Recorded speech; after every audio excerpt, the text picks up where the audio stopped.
សួស្តីអ្នកនរគ្នាក្នុងវីដេអូនេះខ្ញុំនឹងបង្ហាញអ្នកនរគ្នាអំពីការគូរកម្មចតាកោងបែបនេះក៏ដូចជាកម្មចតារង្វង់បែបនេះនៅក្នុងកម្មវិធី Rhino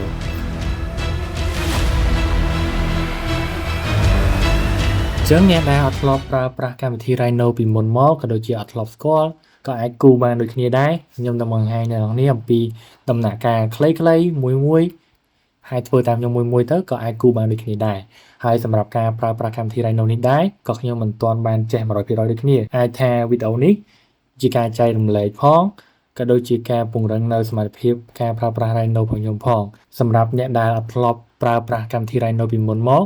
ក៏ដូចជាអ្នកដែលស្គាល់កម្មវិធី Rhino គឺជាកម្មវិធីសម្រាប់គូរ 3D model កោងដែលមានភាពងាយស្រួលហើយលឿនអូខេអញ្ចឹងចំពោះ icon Rhino គឺវាមានរាង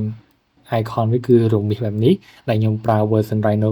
8 version 8អញ្ចឹងខ្ញុំអាចបើកវាមកអញ្ចឹងក្នុងការប្រើប្រាស់ Rhino ពេលដែលអ្នកបានបើកហើយគឺកំណត់ទៅលើ unit របស់វាអ្នកអាចឃើញផ្ទាំងបែបនេះអ្នកអាចចុច new មកហើយរកពាក្យថាកំណត់ខ្នាតណាគឺរកពាក្យថា millimeter មកក៏បានប៉ុន្តែបើក្នុងលក្ខខណ្ឌថាបើកទៅវាបាត់បើសិនជាបាត់បែបនេះអ្នកអាចចូលfile ហើយរកពាក្យថា new មកនេះបើសិនជាអ្នកបានបើក Rhino ដំបូងអីវានឹងចេញខ្នាតរបស់វាម៉ែត្រលេនេះឃើញអត់ម៉ែត្រលេនេះអ្នកដែលជាស្ថាបត្យកម្មអីគឺប្រើប្រាស់ខ្នាតមីលីម៉ែត្រអញ្ចឹងដើម្បីអាចបដូរ unit របស់វាបានគឺយើងចូល file រកពាក្យថា new ឬក៏ shortcut control n ហើយរកពាក្យថា lat object មីលីម៉ែត្រនេះយើងប្រើប្រាស់ទៅលើខ្នាតមីលីម៉ែត្រហើយ open ពេលដែលអ្នកបានបើក Rhino ដំបូងអ្នកនឹងឃើញផ្ទាំង view port ទាំង4បែបនេះទី1គឺ top view ទី2គឺfront view ទី3គឺ right view ចំពោះការប្រើប្រាស់ Rhino នេះគឺវាស្រដៀងនឹង AutoCAD ហើយក៏ស្រដៀង SketchUp តិចដែរអ្នកនេះឃើញ grid ហ្នឹងគឺស្រដៀង AutoCAD ដែរឃើញអត់ហើយមួយទៀតវាមាន perspective គ្រាន់តែវា copy AutoCAD ត្រង់ថាវាមាន4 view port perspective AutoCAD ក៏មានដែរថតណែនេះកន្លែងនេះគឺជាកន្លែង Y comment ចឹងគេយ៉ាង AutoCAD Y comment ខាងក្រោមដែរឬក៏ Y comment វាមាន app របស់វាពេលដែល Y comment អ្នកនេះអាច Y បដាងាកមកមើល view port បដាហើយងាកទៅវិញបដាដើម្បីសេរីទៅលើកន្លែងណាមួយដែលយើងចង់សេរីនេះឯងអញ្ចឹងយើង Y comment បដាងាកមក view port បដាទៅវិញទៅមកដើម្បីចាំនឹងថាវាទៅវិញទៅមកបែបម៉េចអ្នកនរគ្នាពេលដែលគូតិចទៀតយើងនឹងឃើញដូចគ្នាហើយកន្លែងនេះគឺជាកន្លែង layer អាចនឹងវីដេអូបន្តទៀតខ្ញុំនឹងប្រាប់ខ្លីៗអ្នកនេះអាចនឹងយល់បានដូចគ្នាដើម្បី control ទៅលើ view ទាំង4នឹងបានយើងឥឡូវខ្ញុំបង្ហាញអំពី top view និង front view និង right view សិនគឺដើម្បីអាចអូសទៅស្ដាំទៅឆ្វេងបានគឺចុច mouse ស្ដាំឲ្យជាប់ mouse ស្ដាំមិនមែន mouse ឆ្វេងទេ mouse ស្ដាំឲ្យជាប់យើងអាចអូសទៅស្ដាំទៅឆ្វេងបានឃើញអត់កន្លែងនេះក៏ដូចគ្នា mouse ស្ដាំមកឆ្វេងអញ្ចឹងទៅបន្តមកទៀត perspective view ឬក៏ view 3D ហ្នឹងបើសិនយើងចុច mouse ស្ដាំឲ្យជាប់វានឹង orbit គឺជាបង្វិលហ្នឹងឯងតែបើសិនយើងចង់អូសទៅស្ដាំទៅឆ្វេងដែរចុច C ឲ្យជាប់មក mouse ស្ដាំឲ្យជាប់គឺអូសបានដូចគ្នាឃើញអត់បើសិនយើងចុច mouse ស្ដាំទៅវានឹងបង្វិលបែបនេះអូខេហើយមួយទៀតនឹងអាចពង្រីករួមអីចឹងទៅតាមអ្វីដែលអ្នកចង់ទៅតាមការងារប្រភេទការងារដែលអ្នកធ្វើអញ្ចឹងទៅថាចង់បានណាធំណាទូចអញ្ចឹងទៅអញ្ចឹងដើម្បីឲ្យវាមកវិញដូចដើមអ្នកអាចចុច comment នេះរកពាក្យថា comment for view មកអាយ៉ាអូខេ enter មកហើយ enter ទៀតមកវាមកដូចដើមអីឃើញអត់ enter 2 ដងអូខេអញ្ចឹងឥឡូវនេះយើងចាប់ផ្ដើមចូលទៅក្នុងការគូចតាកោងទាំងអស់គ្នាឬក៏ចតារង្វង់ទាំងអស់គ្នាអញ្ចឹងដំបូងឡើយគឺខ្ញុំចូលលើ top view យើងអាច click លើ top view double click មកគឺយើងចូល top view full គឺយើងនឹងចូល top view full screen ហើយអញ្ចឹងដើម្បីចេញបានគឺ double click វិញមកគឺចេញមកដូចគ្នាអានេះក៏ដូចគ្នាដែរឃើញអត់គឺងាយអញ្ចឹងខ្ញុំចូល top view វិញបន្តមកទៀតគឺខ្ញុំគូចតារង្វង់គឺខ្ញុំគូ circle មក y comment circle មក CIR ហ្នឹង enter មកហើយខ្ញុំចង់ឲ្យវាគូចេញពីអក្សរនេះអញ្ចឹងដើម្បីសង្កត់ថាវាចេញពីអក្សរបានយើងវាយលេខ0មក enter មកហើយយើងអូសមកស្ដាំទៅឆ្វេងក៏បានអូខេហើយខ្ញុំវាយកាំវាគឺ1.2 ម៉ែត្រអញ្ចឹងសង់តតឹងវា1.2 ម៉ែត្រហ្នឹងឯងអូខេជាងអាច zoom out មកដើម្បីឲ្យឃើញយូរកាលវាអាចនឹងធំពេកអញ្ចឹងហើយខ្ញុំប្រកាសថាអ្នកនេះអាចមើលខ្នាតនេះអញ្ចឹងខ្ញុំវាយថាថ្មីមួយអ្នកនេះ circle command circle នេះហើយ enter ឬក៏ space ក៏បានហើយយើងអាចវាយលេខ0ដើម្បីឲ្យចូលលើអក្សរ enter មកបន្ទាប់មកនេះអ្នកនេះអាចកន្លែងមើលឡើងនេះគឺនេះកន្លែងនេះចឹងយើងអាចវាយ 1200 មកវានឹងលុតលេខឡើងហ្នឹងហើយ enter មកជាការស្រេចអូខេបន្តមកទៀតខ្ញុំចង់ឲ្យគម្លាតកម្មមួយហ្នឹងចេញពីកម្មហ្នឹងគឺ300គឺកម្មវា150ហ្នឹងឯងy circle ដដែលមកហើយវាយទី0ហើយ enter វានឹងចេញមកខ្ញុំវាយ150ដើម្បីគម្លាតវា150សងខាងគឺ300ហើយទៅទៅវា1.2 ម៉ែត្រចឹងដកអស់150វាអាចនឹងសល់1.1 ម៉ែត្រឬក៏1.10 ម៉ែត្រកន្លះហ្នឹងទៅបន្តមកទៀតខ្ញុំចង់បាន18កម្មដោយសារតែខ្ញុំបានចែករួចរាល់ហើយដោយសារកម្ពស់អាគារខ្ញុំគឺ3.2 ម៉ែត្រហើយនឹងខ្ញុំបានចែកទៅគឺយក18កម្មចឹងវាស៊ីសងលើកម្ពស់អាគារនេះទេចឹងអ្នកនេះអាចគូលេងតាមខ្ញុំទៅដើម្បីស្វែងយល់ពី 3D នៅក្នុង Rhino អូខេចឹងខ្ញុំចង់បាន18កម្មគឺខ្ញុំ select លើរង្វង់ទាំងពីរនេះហើយខ្ញុំវាយ comment ថា divide divide នេះឯងហើយ enter មកបន្តមកទៀតខ្ញុំចង់បាន18កម្មចឹង divide ហ្នឹងគឺជា comment មួយដើម្បីបង្កើត point ទៅលើ circle របស់យើងចឹងខ្ញុំវាយ18មកហើយ enter ហើយមើលកន្លែងមើលខាងលើហ្នឹងឯង18 enter ហើយ enter ម្ដងទៀតវានឹងបង្កើត point 18ហ្នឹងមកហើយក៏18ដែរឃើញអត់ចឹងពេលដែល divide រួចរាល់ហើយយើងនឹងឃើញកម្មទាំង18ហ្នឹងយើងចុច line មកវាយ comment line enter មកហើយខ្ញុំ click ពីចំណុច x នេះមកភ្ជាប់មួយចំណុចនេះមួយបន្តមកទៀតវាយ space ដដែលដើម្បីប្រើ comment line ដដែលហើយភ្ជាប់ពីចំណុចនេះមួយទៀតអូខេចឹងខ្ញុំចង់បានតែមួយកម្មនេះទេចឹងខ្ញុំចង់ select ទាំងអានេះហើយកន្លែងនេះឲ្យវាជាប់គ្នាចឹងក្នុងនេះវាអត់ជាប់នេះទេដោយសារតែរង្វង់ផ្សេងគ្នាចឹងដើម្បីធ្វើឲ្យវាបានមួយកម្មបានអ្នកនេះអាច click រង្វង់ខាងក្រៅមួយបន្តមកទៀតយើងអាចស៊ីឲ្យជាប់អាចចុចស៊ីឲ្យជាប់មក click ទាំងពីររង្វង់ហ្នឹងបន្តមកទៀតយើងអាចវាយ comment split enter មកហើយយើងអាច select line ទាំងពីរដែលយើងគូមិញហ្នឹង enter មកតង់ទៀតមកជាការស្រេចអូខេចឹងយើងពេលដែលឃើញវាចេញ comment បែបនេះគឺអស់អីហើយបន្តមកទៀតយើងកន្លែងមកមើល line ពីរហ្នឹងគឺដាច់ចឹងដាច់ទេចឹងខ្ញុំត្រូវការត line កន្លែងហ្នឹងទេខ្ញុំអាចចុចស៊ីឲ្យជាប់ select អូខេបន្តមកទៀតខ្ញុំត្រូវការ hide វាចោលមក control A ក៏បានឬក៏យើងចូលកន្លែងនេះ visibility នេះហើយបិទមកណាឬក៏ shortcut វាគឺ control A ហ្នឹងឯងបន្តមកទៀតយើងអាចលុបវាបានឬក៏យើងចង់ unhide វិញយើងចុចកំពូលភ្លើងវិញមកឬក៏ shortcut វា control Alt A វាមកវិញដូចគ្នាអញ្ចឹងក្នុងនេះយើងបាន line កម្មរបស់យើងហើយប៉ុន្តែវាអត់ជាប់គ្នាទេអញ្ចឹងដើម្បីជាប់វាបានគឺ comment join ដូចនឹង AutoCAD ដូចគ្នាណាអញ្ចឹង JION ហ្នឹងឯងហើយ enter មកយ៉ាសារថ្មី JIONI អូខេ enter វាជាប់ហើយឃើញអញ្ចឹងបានប៉ុណ្្នឹងហើយខ្ញុំត្រូវការចូលទៅក្នុង front view អញ្ចឹងខ្ញុំ double click ចេញមកខ្ញុំឈរលើ front view double click ចូលអូខេអានេះគឺជាកម្មដែលយើងគូមិញនេះប៉ុណ្ណានេះអូខេអញ្ចឹងខ្ញុំត្រូវការគូកម្ពស់ឲ្យកម្មហ្នឹងហត់ឡើងលើអញ្ចឹងខ្ញុំត្រូវការគូ line ដើម្បីជាខ្សែប្រយោល LI វាយ command line មក enter មកហើយចង់ឲ្យវាឈរអាកដាលគឺខ្ញុំវាយដូច0 enter មកហើយខ្ញុំអូវាឡើងលើហើយខ្ញុំវាយ 3.2 ម៉ែត្រដោយសារកម្ពស់គេខ្ញុំ 3.2 ម៉ែត្រហើយ enter ហើយ click មួយមកនេះវាចេញមកហើយឃើញអត់អញ្ចឹងខ្ញុំប្រើប្រាស់ command divide ដូចមិញមក DIVIDE មកហើយ enter អូខេហើយខ្ញុំអាសាថ្មីវាយ call command DIVIDE មក enter ហើយវាយ18មកដើម្បីបង្កើត point របស់វា18បន្តមកទៀតខ្ញុំចូលមកកាន់ perspective view ម្ដង double click ចេញ double click perspective view ចូលអូខេយើងអាចmouse ដាំបង្វិលបានបន្តមកទៀតខ្ញុំត្រូវការ extrude មានថាលើកម្ពស់វាកម្ពស់កម្មហ្នឹងកម្មចដាហ្នឹងអញ្ចឹងខ្ញុំវាយ command extrude curve មក EX នេះវាយអក្សរហ្នឹងមក enter មកយើងអាចអូសចូលឡើងគឺ extrude ឲ្យកម្ពស់វាបានហើយអញ្ចឹងកម្ពស់វាគឺខ្ញុំបានចែកហើយគឺ 3.2 ម៉ែត្រចែក18កម្មគឺបានប៉ុណ្ណឹងនេះអូចាំចំណុច point ដែលយើងទី1ដែលយើង divide វិញមក click មួយវាបានហើយឃើញអត់ ok ban phân năng hái nhôm thở cá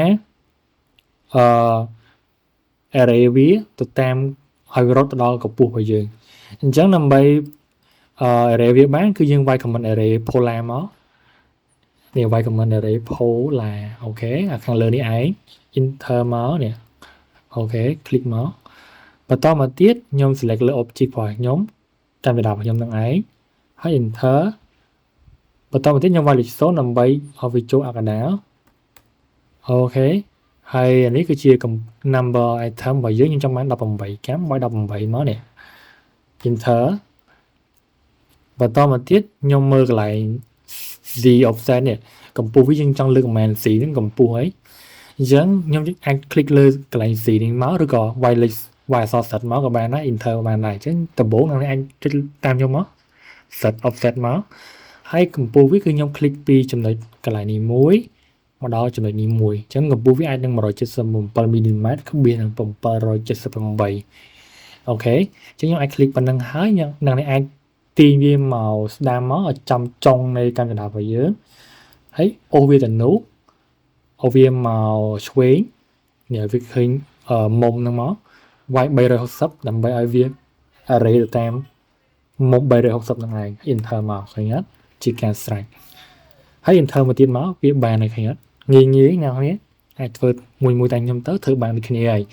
អូខេបានប៉ុណ្្នឹងហើយគឺយើងត្រូវការគ្រប់វាដើម្បីយើងងាយស្រួលក្នុងការលុប line នេះអញ្ចឹងយើងធ្វើមួយតាមខ្ញុំចុច C ឲ្យជាប់ click លើកញ្ចក់ដើមមួយអូខេ click mouse ស្ដាំមកវិល click អូខេហើយយើងដើម្បីគ្រប់វាបានយើងវាយ command គ្រប់ហ្នឹងអ្នកនរនេះ GROUP ហ្នឹងឯង enter មកអញ្ចឹងវាគ្រប់ហើយឃើញអត់ចានេះយើងអាច delete បាននេះ select មក delete បាននេះវាអត់ប៉ះពាល់ដល់នេះទេអូខេបានប៉ុណ្្នឹងហើយអ្នកនេះអាចគូប្រកាន់ដៃបានហើយអញ្ចឹងដើម្បីគូប្រកាន់ដៃបានយើងត្រូវការឈរលើ top front view ហើយ double click ចេញ double click ចូលអូខេគឺបែបហ្នឹងបន្តមកទៀតខ្ញុំត្រូវការគូប្រកាន់ដៃបានអ្នកនេះអាចប្រើ command helix HELIX ហ្នឹងឯង enter មក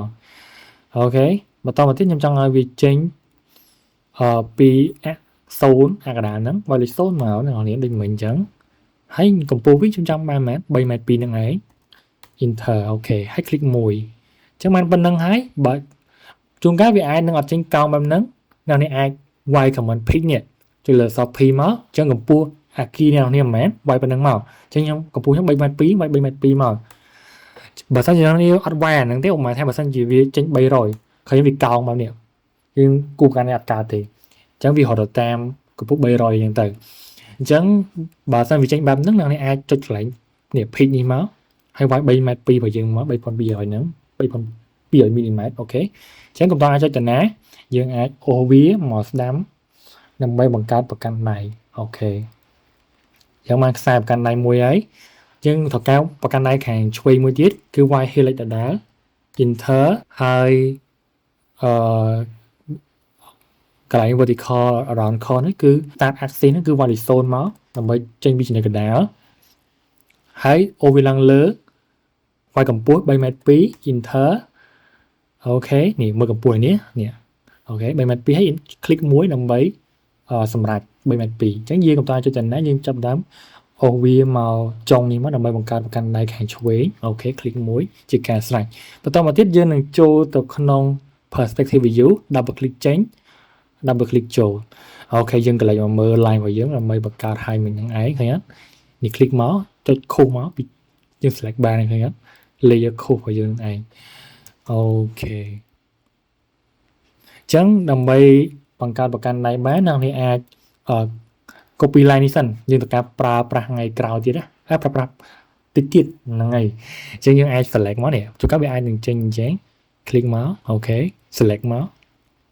បន្តមកទៀតខ្ញុំត្រូវការ copy control យើង copy មកវាយ command copy មកនេះ enter មកអញ្ចឹងខ្ញុំ copy ទៅក្រោមនេះ zoom out ទៀតដើម្បីឲ្យវាឲ្យចំអាក់នេះឲ្យចំអាក់ Q មកដើម្បីវាទៅក្រោមអញ្ចឹងខ្ញុំ copy ទៅក្រោមមកជា500ចាស់ enter មួយហើយជិះ click មួយមកវាចូលហើយអញ្ចឹង escape ដើម្បីផ្ដាច់អូខេអញ្ចឹងកន្លែងនេះខ្ញុំទៅការ move វាទៅក្រុមនេះដើម្បីបង្កើត fact ខាងក្រុមនេះអញ្ចឹងខ្ញុំចុច select លើពីនឹងដដែលបន្ទាប់មកវា command move មក enter អញ្ចឹងខ្ញុំ click ចេញ move ពីចំណុចនេះហើយ auto ក្រុមមកនេះយើងដល់ខាងក្រុមដើម្បីបង្កើត fact ខាងក្រោមចដារបស់យើងអូខេបានប៉ុណ្្នឹងហើយអ្នកនេះអាចវាយ command មួយទៀតគឺ extrude core ex នេះ extrude core ហ្នឹង enter មកនេះអញ្ចឹងកម្ពស់វាខ្ញុំអូសឡើងលើយើងអាចកន្លែងមើលនេះខ្ញុំវាយ950កម្ពស់វាតែ9 ទឹកកន្លះទេនេះ9 ទឹកកន្លះ in click មួយអូខេជាការស្រេចអញ្ចឹងបានប៉ុណ្្នឹងហើយខ្ញុំចាប់ផ្ដើមបិទ fact ខាងក្រោមនេះខ្ញុំអាចបិទ fact ខាងក្រោមហ្នឹងគឺខ្ញុំ select លើ line ដែលខ្ញុំ copy មកមុនដំបូងគេហ្នឹង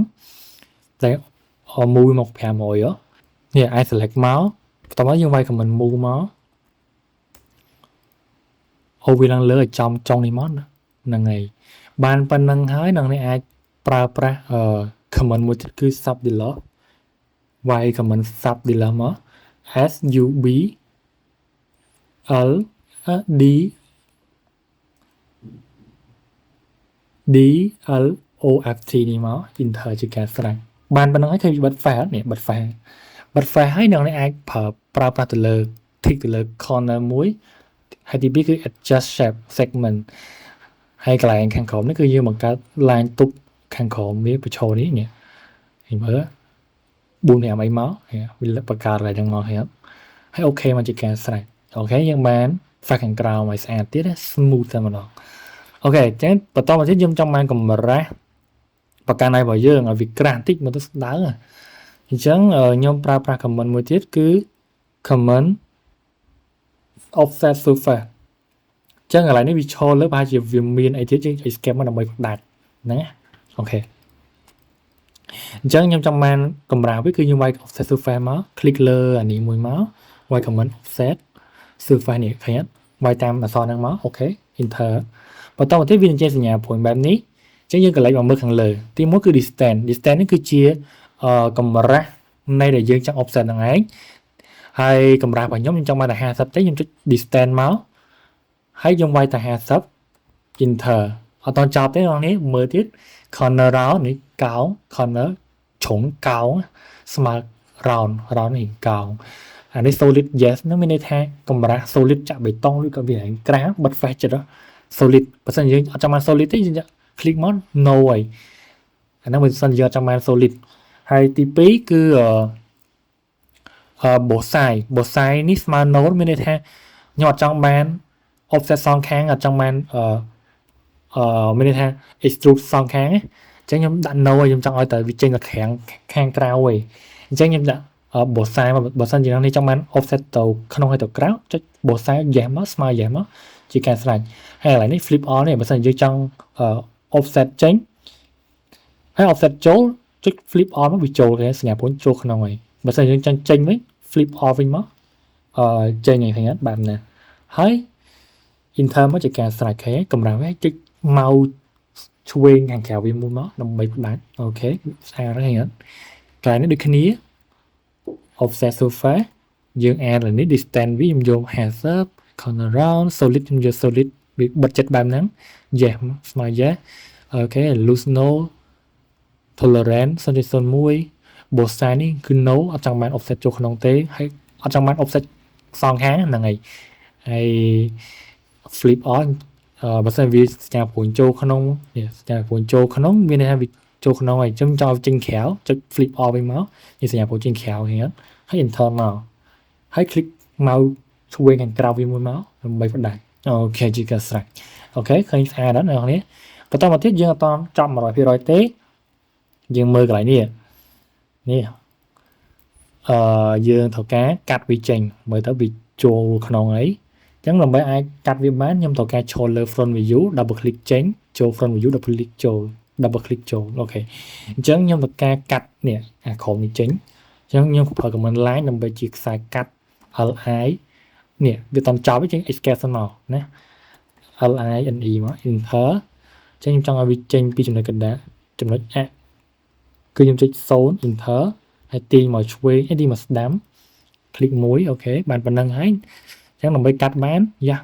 control Z វិញដើម្បីអូខេចាំដើម្បីកាត់បានអ្នកអាច click លើប្រកាន់ដៃមួយប្រកាន់ដៃខាងឆ្វេងមួយហើយនឹងបាទវាមួយមកចដើមដើម្បីកាត់ដោយសារវាស្មើមួយអានេះហើយអញ្ចឹងយើងកាត់តែណាដែលយើងវាផុតយើង click លើកន្លែងហ្នឹងមកបន្តមកទៀតយើងប្រើ command split នឹងឯងដែលយើងប្រើដំបូងគេនេះ split មក enter មកជាការស្រេចហើយ click លើ line របស់យើងនឹងមក enter ឲ្យវាកាត់បានឃើញអត់នេះយើង click select លើនេះមក delete មកជាការស្រេចអូខេអញ្ចឹងយើងកន្លែងមកមើល perspective view មកនេះយ៉ានេះស្អាតអត់អូខេបន្តមកទៀតយើងអាច preview មើលទៅលើកន្លែង render នេះអូ smooth ញាក់ស្អាតអញ្ចឹងបើសិនយើងចង់ export ទៅក្នុង SketchUp អីងាយៗទេបងប្អូនឥឡូវខ្ញុំប្រើ shade វិញនេះយើងចង់ export ទៅក្នុង SketchUp អីយើងងាយៗយើងអាចចូល file export select មានន័យថាយើងត្រូវការ export ហើយយើងចុច export select ហើយយើង select លើ object របស់យើងមកហើយ enter មកបន្តមកទៀតយើងរក location ដែលយើងចង់ save ឧទាហរណ៍ខ្ញុំចង់ save ក្នុង desktop ហើយ file name របស់ខ្ញុំដាក់ circle អញ្ចឹងទៅ circle stair អញ្ចឹងទៅអូខេហើយ save as type នេះគឺយើងប្រើទៅលើ SketchUp ហ្នឹងឯងរកពាក្យថា SketchUp មកណា SketchUp នេះ SketchUp បន្តមកទៀតខ្ញុំចុច save មកវាជាន់ឈ្មោះដែលខ្ញុំធ្លាប់ធ្វើហើយអូខេអញ្ចឹងខ្ញុំចុច yes មកហើយកន្លែងនេះគឺជា version file ដែលយើង export អញ្ចឹងខ្ញុំ export ត្រឹម version 21អញ្ចឹងយក OK មកជាការស្រេចអញ្ចឹង export ជារួចរាល់អូខេអញ្ចឹងយើងអាចចូលមើល folder របស់យើងវិញមកខ្ញុំ export នៅក្នុង desktop ដល់ណាចេះនេះ circle stair អាចបើកមកមើលអូខេវាចេញមកហើយអ្នកនរអូខេ copy series ជាការស្រេចអញ្ចឹងក្នុងវីដេអូរបស់ខ្ញុំសង្ឃឹមថាអ្នកនេះអាចធ្វើបានដូចគ្នាអញ្ចឹងកុំភ្លេចការធ្វើទាំងអស់គ្នាណាអូខេបាយបាយ